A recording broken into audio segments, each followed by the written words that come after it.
নমস্কাৰ, আজি মই চাহৰ ৰেচিপি এটা লৈ আহিছোঁ। এয়া মই গাখীৰ লৈছোঁ 1 কাপ, পানী 1 কাপ লৈছোঁ, চাহপাত 1.5 চামুচ লৈছোঁ এই সৰু চামুচখনে, আৰু চেনি লৈছোঁ মই 1 চামুচ এই সৰু চামুচে, আৰু আদা সৰু চাহ এটুকুৰা লৈছোঁ, আৰু ইলাচি 3টা লৈছোঁ। বলক তেতিয়াহ'লে মই চাহ বনাবলৈ আৰম্ভ কৰোঁ। এয়া মই গেছটো জ্বলাই পানী কাপ দি দিছোঁ। ইয়াত মই এতিয়া গাখীৰ কাপ দি দিম। চাহ উতলিলে এতিয়া মই ইয়াত ইলাচি আৰু আদা দি দিছোঁ। গেছটো মই কমাই লৈছোঁ।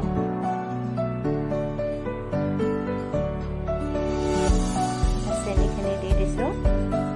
চেনিখিনি মই অলপ মিহলি কৰি দিছোঁ। গেছটো মই কমাই থৈছোঁ। এতিয়া মই চাহপাতখিনি দি দিছোঁ। চাহপাতখিনি দি মিহলি কৰি দিম। ধুনীয়া কালাৰ এটা আহিব। কালাৰ আহিলে চাহৰ, গেছটো মই কমাই থৈছোঁ, কমাই উতলাই আছোঁ। এয়া মোৰ চাহ বনাই এতিয়া হৈ গ'ল।